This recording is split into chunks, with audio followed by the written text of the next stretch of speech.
Ado with I. Now, I'm going to be honest with you. I wasn't expecting to do this reaction today. I had no idea this video was coming out, but then suddenly the first take is like, they released this video, new Ado song, or new Ado performance, I. And I thought, I don't remember hearing of this song. So I have a little look on Google just to see, is this from an album I haven't checked out or something? And it says this is a new song that was apparently previewed at the Tokyo Dome performance recently. And I believe this first take performance is the first proper recording we're hearing of it. So unless you were at the show, and even if you were at the show, you would have heard it live, but this is our first time to put headphones on and listen to it. So my understanding, this is a completely new song that's just dropped via the first take. This is particularly interesting as well because I did that Usiwa reaction to the Usiwa first take not so long ago. And I remember being really captivated by just how great it was to see her with her body language and full movement on the first take and really being able to see her expression in the song, even though you couldn't see her face. And then obviously we had Vivarium recently, which was really cool to see how that allowed her to come a bit more out of her shell. But I did say how when we get these first take recordings with not all, but most artists, they usually record their songs in twos. And I only remember Usiwa coming out.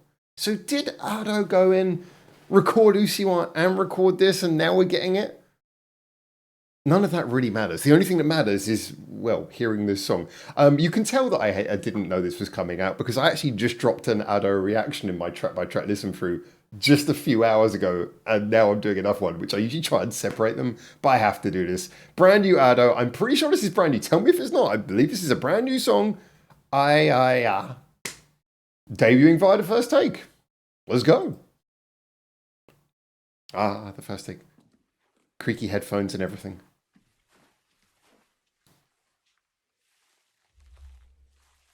Oh, is this... Are they the Phantom Shitter girls? Ladies, whatever you want to call them. Is that Phantom Sitter in the background?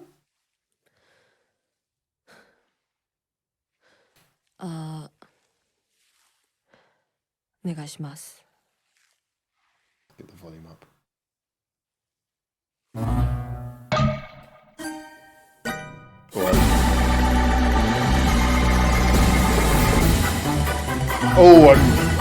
Yeah. I love the fairground vibe. Where are we going with this?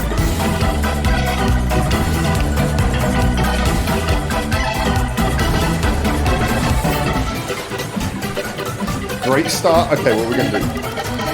Where's the vocals?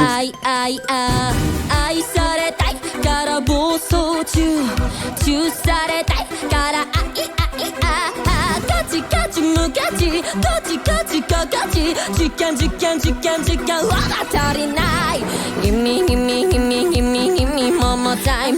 Kiss me, so. もういいわ。時間がない。これだけじゃ不満。時の通りゲームオーバー。信じられない落差のダウンフォール。や。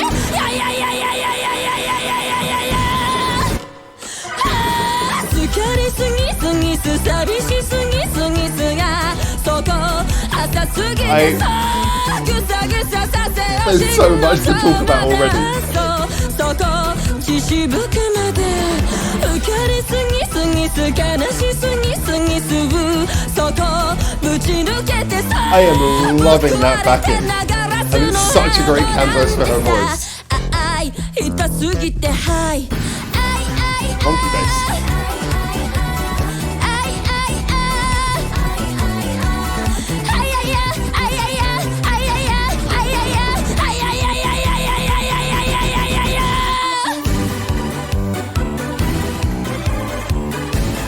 I am absolutely loving the old school aesthetic. Is brilliant. 君の肩にさ、弓を作るよ。寂しい、悲しい、嬉しい気持ち、死にそう、生きそう、チカ光る花火、めまい星の中、これだけじゃうまい。時の通りゲームオーバー。死んでる連絡さのダウンフォール。や。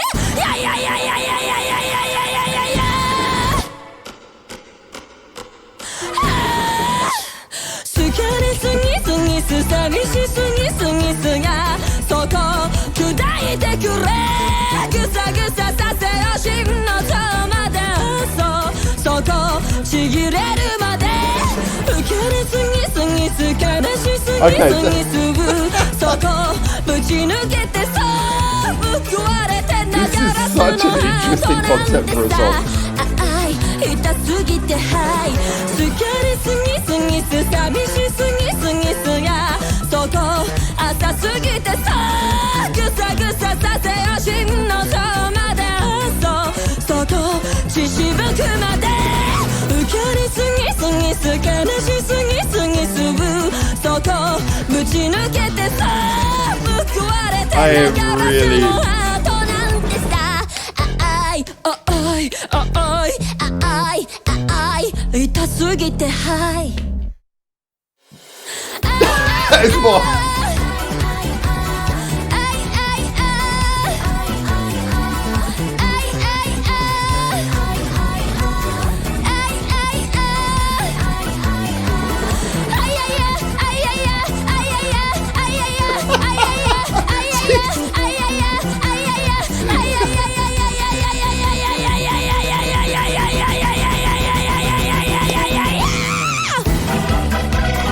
Oh, he's just having way too much fun with it. He's just playing around with it.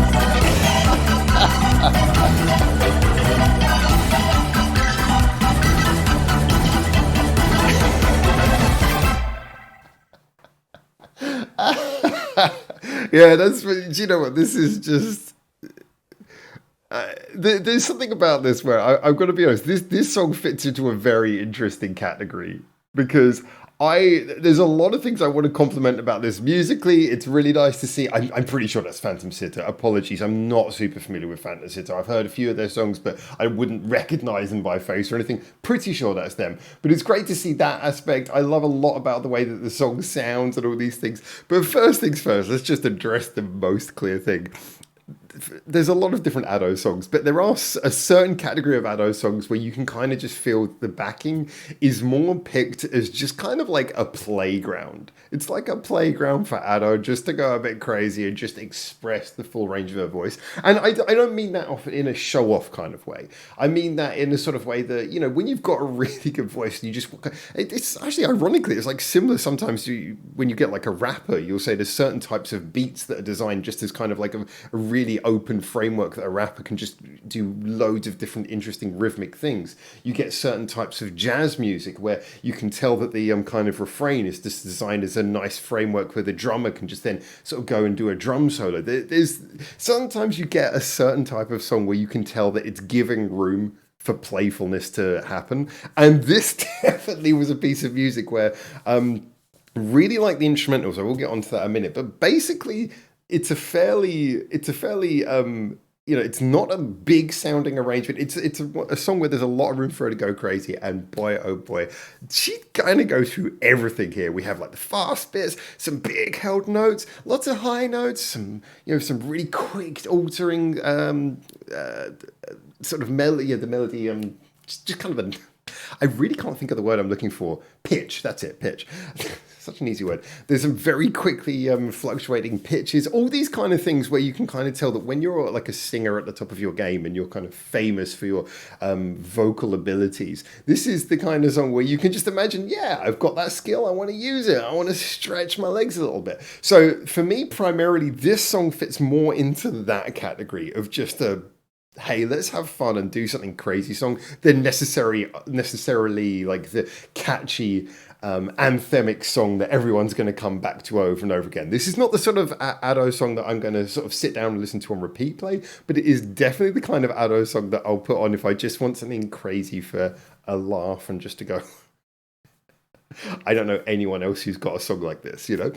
So when we talk about the instrumentals, I really enjoyed the audio aesthetic of having that kind of fairground organ at the middle. It was very much that kind of fairground sound. I liked how you kind of had a bit of a mechanical, slightly janky feeling to it, which gave it a very slightly edgy, crazy vibe. It did actually kind of remind me, we're doing the track by track listen through at the moment on this channel to the One Piece Red soundtrack, and a lot of those songs are kind of designed to have a little bit of a unhinged aesthetic to them, and it felt like this was kind of going for something similar with the with that kind of fairground organ vibe. I mean, it very much plays into an aesthetic which is probably actually more familiar with for Phantom Sitter, but again is very much something that I think, yeah, that kind of theatrical.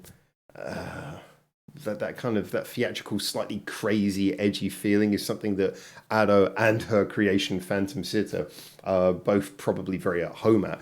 But just here it was really nice, and it was used to sort of set a scene, but the instrumental itself was pretty tightly compacted. Even the drums were mostly just a kick for the most part. It kind of was staying very much in the core and just, again, giving her lots of room to do all of the real hard work with the vocals. It was a song that went through plenty of changes, but as I say, those changes were mostly vocal led. Yeah, this for me was more just like a I want to say a flex, but I don't want to say a flex because a flex just makes it sound like she was just doing it for showing off. And again, I don't think this is showing off.